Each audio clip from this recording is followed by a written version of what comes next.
Marcus stood motionless in the doorway, the blood draining from his face as he stared at the glittering diamonds on the bedside table. His wife's earrings, the ones he'd given her on their 10th anniversary, sat beside a single folded page. His trembling fingers reached for the note, but he already knew what it would say.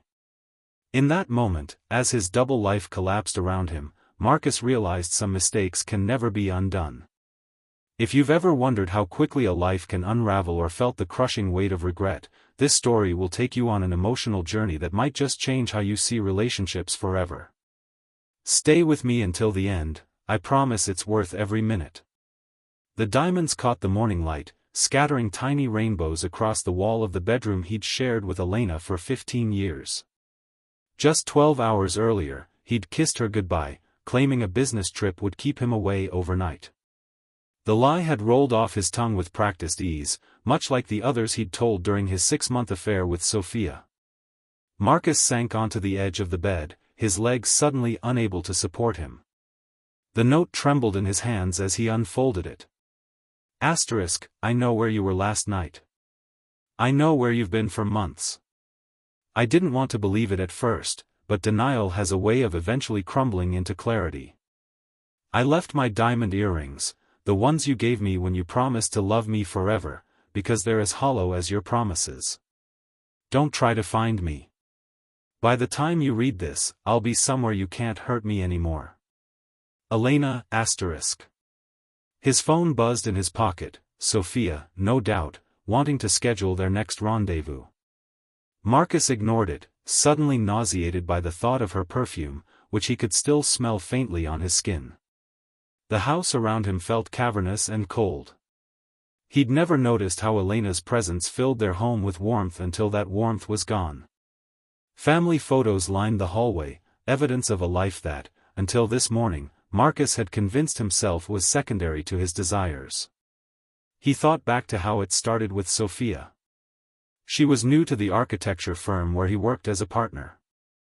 Young, ambitious, with a spark in her eyes that reminded Marcus of Elena when they'd first met. What began as mentorship shifted into flirtation, then into stolen moments in her apartment across town. Each time, he told himself it was the last. Each time, he returned to her. Marcus walked to the kitchen, where breakfast dishes sat in the sink. Elena had washed them, tidied up, packed her things, and walked out of their life while maintaining the routines that had defined their marriage. Even in leaving, she'd been considerate. He collapsed into a chair at their dining table, memories flooding back. Their first dinner in this house. Holiday gatherings with family. Late-night conversations over wine. The miscarriage 5 years ago that had driven the first wedge between them, not because they couldn't support each other, but because Marcus had retreated into his work rather than sharing Elena's grief. His phone buzzed again. This time, he pulled it out and stared at Sophia's message. Last night was amazing. When can I see you again? With sudden clarity, Marcus realized what Sophia represented wasn't love or even passion, but escape. He'd been running from the hard work of marriage, from vulnerability, from the version of himself that had promised Elena forever. In the days that followed, Marcus moved through their home like a ghost. He called Elena's friends, her sister, even her parents. No one would tell him where she'd gone. He deserved that, he knew. She's safe, her sister finally told him after his 12th call. That's all you need to know. Work became unbearable. Sophia's confusion turned to anger when he ended things, then to vindictiveness when she realized he wouldn't change his mind. The whispers around the office grew until his senior partner called him in. This isn't just about your personal life, Marcus, Richard said, leaning across his desk. It's about judgment. Trust. The values this firm was built on. By month's end, Marcus had been asked to resign. The house felt more empty than ever as he sat among the remnants of his former life, unemployment stretching before him like an abyss. It was Elena's mother who finally broke the silence, calling him on a rainy Tuesday evening. She's in Portland, she said without preamble. She doesn't know I'm calling you. But this silence isn't good for either of you. Thank you, Marcus whispered, throat tight. Don't thank me. I'm not doing this for you. I'm doing it for my daughter, who deserves closure, even if it hurts. The next morning, Marcus boarded a flight to Portland with no luggage except a small backpack containing the diamond earrings and the tattered farewell note. He had no plan beyond finding her, beyond saying the words that had been building in his heart. He found Elena at a small gallery in the Arts District, where she'd taken a job as an assistant curator, returning to the passion for art she'd set aside during their marriage.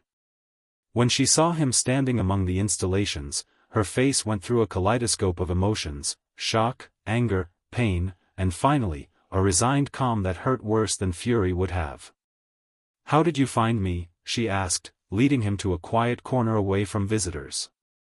"Your mother," Marcus admitted. "She thought we needed closure." Elena's laugh was bitter. "Closure? Is that what you came for?" "I came to tell you I'm sorry," he said, the words inadequate even as they left his mouth. "Not just for Sophia. For everything before that. For checking out of our marriage long before I physically cheated. For making you feel like you weren't enough." "I wasn't enough," Elena said quietly. "Not for the man you became." "The man I became was someone I despise," Marcus replied. "I lost everything, Elena. The firm asked me to resign. But none of that matters compared to losing you." "You didn't lose me, Marcus. You threw me away." The truth of her words hit him like physical blows. They talked for hours, first at the gallery, then at a nearby cafe as evening fell. Elena told him about the nights she'd lain awake, wondering what she'd done wrong. About finding the hotel receipt in his pocket. About following him one night and seeing him with Sophia.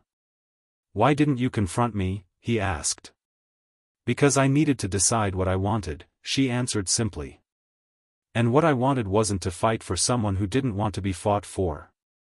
By the time darkness had fallen completely, they'd reached the apartment Elena had rented, a small, bright space filled with the art books and ceramic pieces she'd always loved.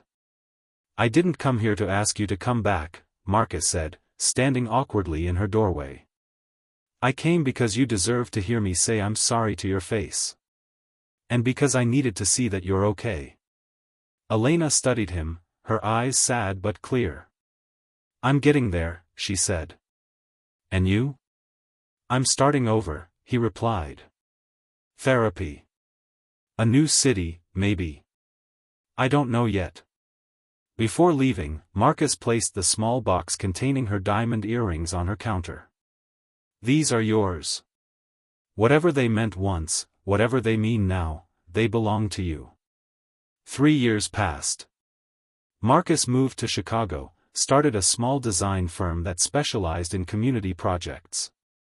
He dated occasionally but found himself measuring every woman against the one he'd lost, not just Elena as she had been in their marriage, but Elena as she might have been if he'd been the husband she deserved. They exchanged occasional emails, stilted at first, then gradually warmer as the rawness of betrayal faded into something like distant friendship. Elena's career at the gallery flourished. She was curating her own shows now, her name appearing in art publications. Then came the email that changed everything again. Elena was coming to Chicago for an exhibition. Would he like to meet for coffee? They met at a small cafe near the Art Institute. Elena wore the diamond earrings. When Marcus commented on them, she smiled. "They remind me of something important," she said. "Not the pain, not anymore. They remind me that even beautiful things can have complicated histories." Over coffee that turned into lunch, they rediscovered each other as the people they'd become. Elena was more confident, her laughter quicker.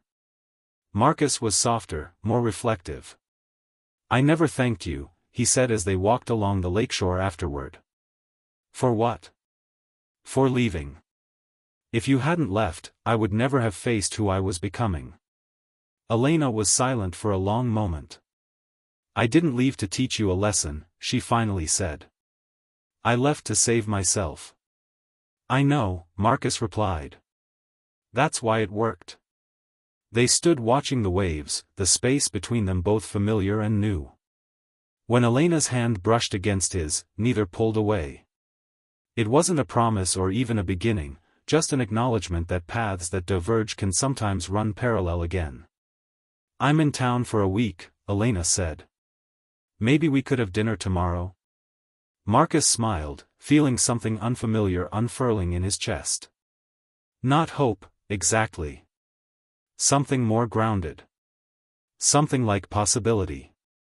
"I'd like that," he said. The diamonds in her ears caught the sunlight as she nodded, tiny rainbows dancing across her face, fragments of light refracted through the prism of years and pain and, perhaps, forgiveness. This isn't a story about second chances, it's about the courage to face consequences, the slow work of rebuilding trust, and the understanding that some mistakes, while they can't be undone, might still lead to wisdom. Sometimes, the most beautiful stories aren't about perfect people, but about broken ones who learn to carry their scars with grace.